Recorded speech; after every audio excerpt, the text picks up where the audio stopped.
Showtime. What offends you? What offends you? Is it something? Is it the way people behave? Most likely it's things that people say, isn't it? And why?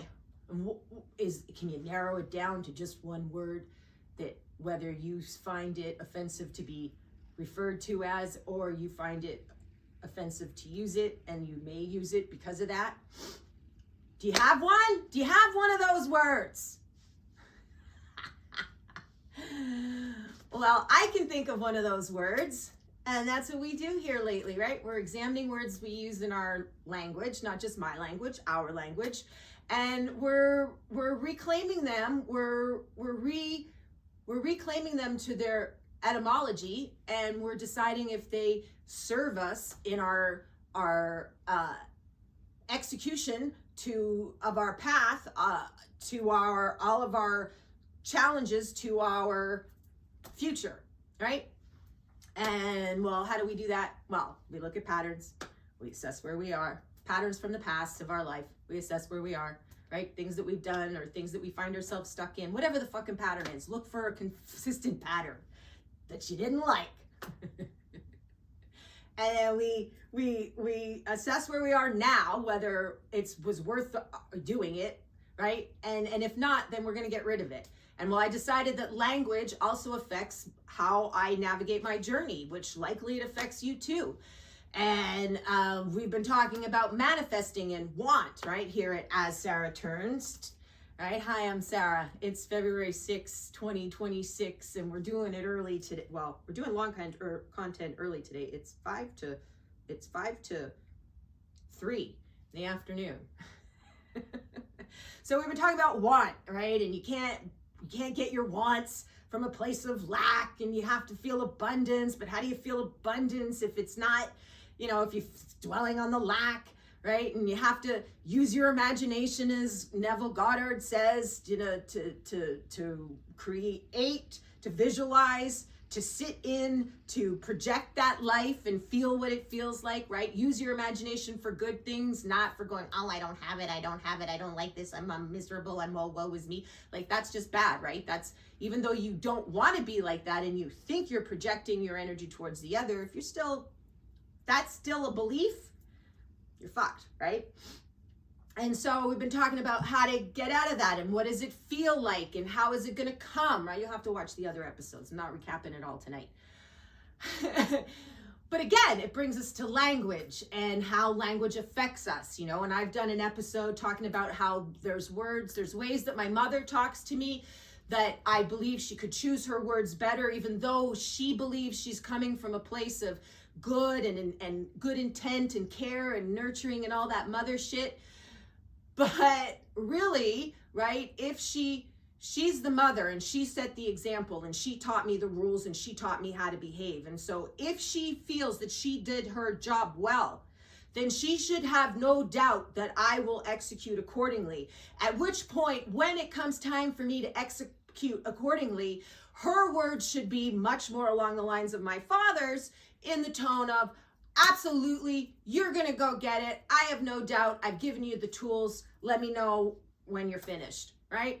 But no, her message is, oh, but I'm so worried about you, and I wanted to, and that makes me feel like she feels that I didn't learn the steps, right? And I didn't learn what to do. And again, that's the baggage I'm assigning to that language. That's the context I'm assigning to that language.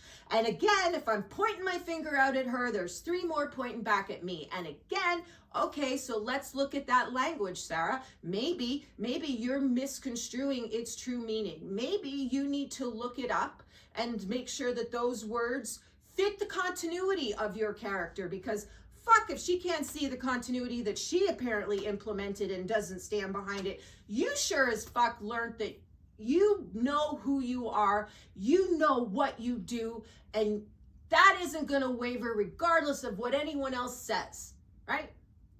So why would you let that situation bother you? Like I said, leave them alone and they'll come home wagging their tails behind them, right? If your pet gets out or the sheep get out, You can do one of two things. You can sit there and be frantic and spend all this time scurrying about and trying to get them, like I used to do with the hens when it was time to put them in at night, when it was the first years, like their first year before they know what the routine is, right? You got it. I mean, it's impossible. There were nights where I was fucking crying. And then finally, I just realized, it doesn't matter what you want to do, Sarah. They aren't going to go in until they go in, when the fucking sun is down. So you can sit here and fret and fight with them until the point that you're frustrated and cry like you've been doing, and still have that end result that they ain't going in until they're ready. Or you can sit there and you can just wait until the sun goes down and go out, worst case scenario, with a flashlight if you have to. Get that miner's hat light on. You got your miner's light on. You got your fucking pick. Get those gems. And, you waddle, how to shush them in. So it's the same thing, right? When my ma says things like that to me, I can sit there and take fret that she doesn't see the continuity that I've presented over the time. Same thing with my husband, right? I did the same thing. He'd accuse me of shit that I know damn well I didn't do and I don't do and fucking whatever. And I would let it bother me, and I would try to convince him otherwise, prove my point, right?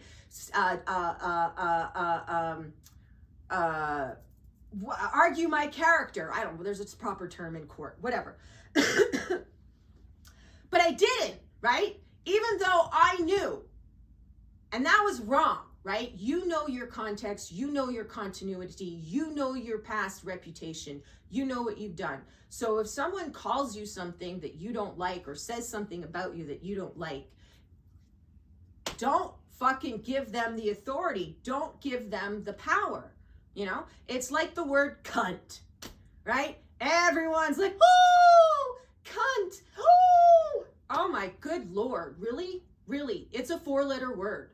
What context are you bringing to it to be so goddamn offended by it? Because really, the place that it came from, its birth, the etymology of cunt, is just to reference your genitalia. It was not anything negative or positive. It was just a name. Like door or reef or couch, sofa. It was just a name. Finger. Do you get offended when someone says finger? No, because there's nothing attached to it, right? The context and continuity of it has no stigma or taboo. But again, are you going to be, the postman's going by. I haven't emptied the mailbox in like a month. I hate the mail. He probably hates me. He's probably like, that fucking bitch. At one point, he's probably gonna stop delivering the mail. Anyways, so yeah, it was just a neutral word, right? It just meant it didn't have any taboos or anything associated with it. And it stayed like that right up until, well, it wasn't until the 1920s that it actually started to hardcore change from a piece of anatomy term with a bit of taboo on it, sexual context, to now all of a sudden against someone's character and a judgment and a very large label. And then it becomes demoralizing and degrading and devaluing and objectifying women sexually and all this fucking shit, right? In the 1200s, in medieval times, when it was just starting to get a little on the, a little more other influence than just the neutral term for a part of your body, they actually had a street in the city that was called Grope Cunt Lane. I mean, it was in a fucking road sign. It was still acceptable. And so I argue, right? Are you going to spend the time fretting over the fact that someone called you a cunt? I mean, and even if you do embody those actual contexts that they're trying to superimpose on you, well, fucking, you made your bed, lay in it, like own it. Don't sit there and get offended. But more importantly, the majority of us, under what the taboo of cunt means now, are not cunts. But it is used, it is weaponized, right? Because so many of us let it bother us, right? Not me though. As you can see, no problem saying it. And some people might just say it for shock value. Some people just might say it because of all of those negative things that cunt can represent. But sticks and stones may break my bones, but names will never hurt me, right? So physical abuse of any kind, right? Physical confrontation has a significant consequence of broken bones, whatever, sticks, but they all mend, right? And I'm advocating, especially now more than ever, where our words have become monitored and censored and fucking like people are being put in jail for just speaking. I mean, like God knows if I was in Germany or England, and I'm like, God knows, you know. I don't have a mean bone in my body. I don't. I say it the way I see it. I call it the way it is for me. And I live true to that, right? And if you were at episode 223 today, 215 keepers, witnesses, holding the pillars of As Sarah Turns, you know. So, again, I think more than ever in this day and age, we need to start looking at the words and looking at the continuity and context in which they refer to us in our life and what our context and continuity of our life is. And if it doesn't match, don't fucking take it, right? Don't take it. But more importantly, if you know the source of the word and what its birth was, and that meaning, like cunt, right? It was just a neutral word. And then later on, we had so it was a neutral word in the Germanic language, and it wasn't until the Latin language, the Romans, got a hold of it that it changed. They changed the name completely, and we got vagina on the scene, right? But that when the Germans still had it, right, and it was just the label of anatomy, it was an anatomy that had a myth, you know, a mythos. Like, this is the place of creation, right? That's the seat of creation, your root chakra, and what is it, Hinduism, or Vedic.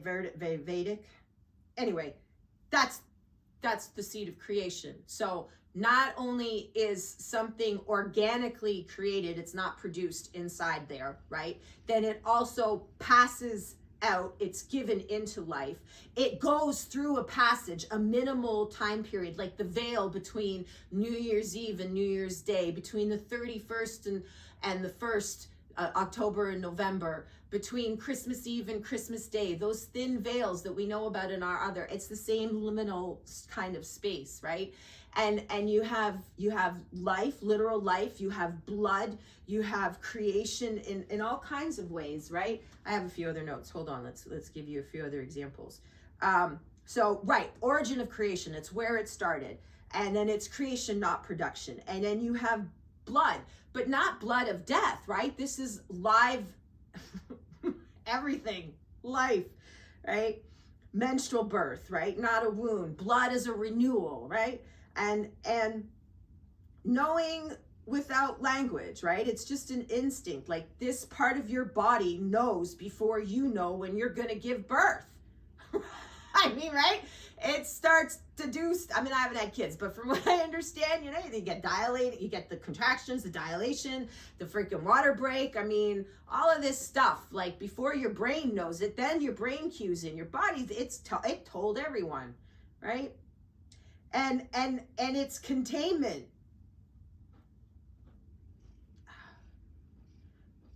Right? Containment under pressure. Imagine all these women that have given birth, right? Because I haven't. You know, I have had such painful menstrual cramps that I have said, good God, I don't know how any woman ever gives birth. Like, holy shit. Some women's labor lasts like days. No? Or at least a day. Anyway, again, you guys can let me know down below. So yeah, under all of that pain and pressure and everything, that container, that part of your body doesn't fucking give way, right? It does its job. I mean, it's strong. It's strength. What else?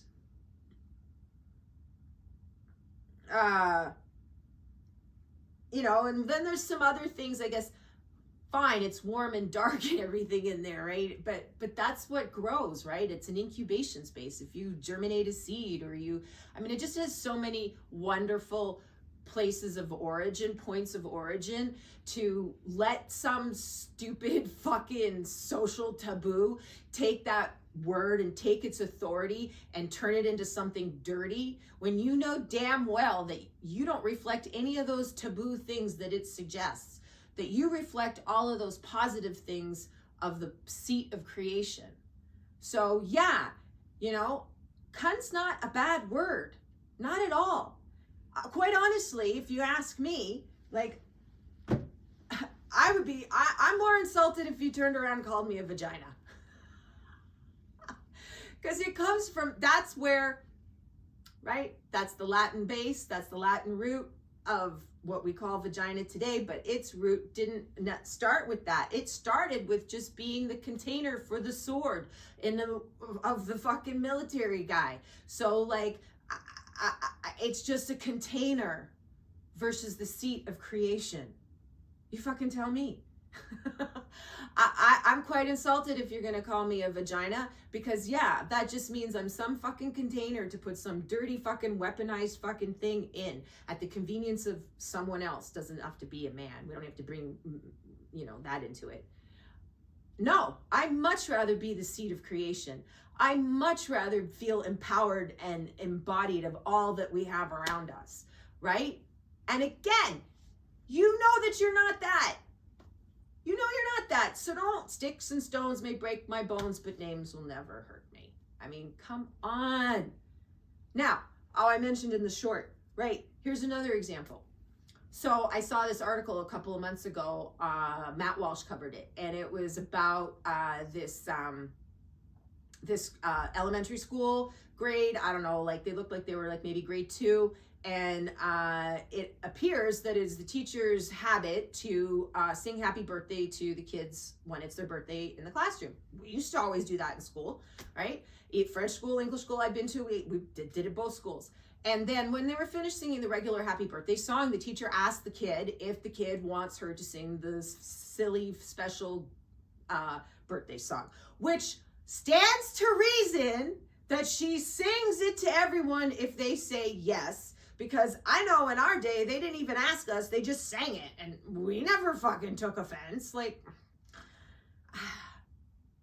so again, it's context and continuity, right? What do you believe? Do you believe the context and continuity that someone's trying to superimpose on you? Or do you believe the context and continuity that you fucking live, that you know about you? Not the one that you're subjected to live to, the one that you know about you inside your 4 fucking walls of your house and your family, right? So the kid says, yeah, I want the fucking birthday song. So they sing it. And well, again, if you're my generation, you know exactly what rendition it is, right? You look like a monkey and you act like one, too. And you belong in the zoo, something like that, right? Well, it just so happens this little girl was a black little girl. And then this little girl, though I guess she wasn't there for any other birthdays and didn't realize that was the fucking song coming. And suddenly she's hurt. Her feelings are hurt. And she goes home and she tells her mommy, oh, mommy. Now, and right on fucking cue, falling right in like fucking society has trained that fucking mama. She fucking, yes. That's right. She got offended, and she fueled the feeling and the insecurity and the inferiority that her fucking kid was feeling at that time.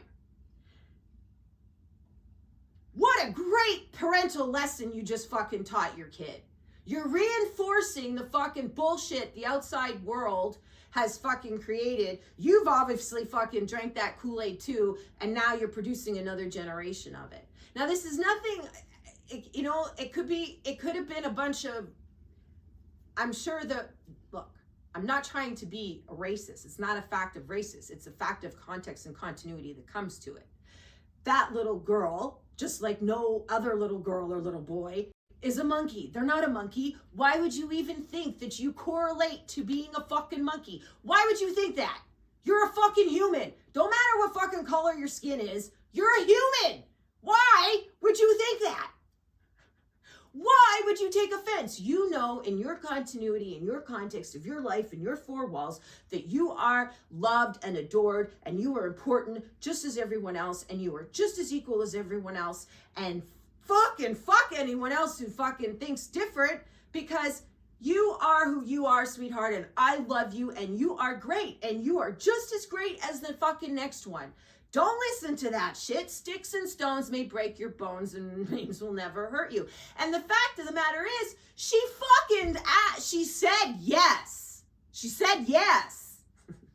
Had she said no, and had they sang it anyways, and the fucking teacher did send a video to the ma. It wasn't like the teacher was, I mean, it was so misplaced out of context and continuity, and the fact that for the teacher to think that the teacher would behave in a mean, racist type way, for the fact that the mother fucking didn't fucking instruct her child and fucking give her more of a backbone and dismiss that stupid fucking mindset and fucking condition her to be fucking self-confident and strong and fucking look at that and go, yeah, right. You know, that's like, I mean, it's so stupid. She had such a fucking great learning lesson to show her kid that, no, you are the, why would you even think you're a monkey? Just because your skin is black? That's fucking stupid. Like, you know, she's a beautiful little fucking girl. Like, she had no I was teased when I was a little girl. I was teased all the time about a variety of things. I had another little girl look at me when I was 9 and she says, oh, well, aren't you just perfect? You have blonde hair and blue eyes and everything. I wasn't even talking to her. And okay, that's not maybe an insult, but it was an attack. And it was attacked because I had something she didn't. Like, that was stupid. I went home and told my mother and she fucking laughed and says, don't be fucking silly. Like, don't pay any attention to her. She don't know what she's fucking talking about. That's her problem. That's not yours. You know who you are and what you are. So yeah, I'll fucking wear cunt any fucking day like a badge. That's right, because I'm the seed of creation. Whether it's the fact that I had the opportunity to actual birth a fucking life, or that I create everything around me every day all along. From whether it's something I'm writing, something I'm drawing, something I'm creating for use here on YouTube, or whatever it is that I'm manifesting for my fucking future. I am the seat of creation, which then tomorrow will bring us to Kim Anami's sexual energy tenfold manifestation. Get those orgasms going, baby. Okay, I have to move on. That being said, let me know what you think. Don't let words disempower you. Don't give the authority to someone else. Claim who you are. Know your continuity. Know your context and fucking stand strong. That's what I gotta say. And no, down below. Send me on the wind. Share me with a friend. Pass me around. Cast me out. Don't keep those gems to yourself. I'll see you tomorrow. And why? Well, because we had dreams to execute. Yep. To pursue and execute. That's all I got. See you tomorrow.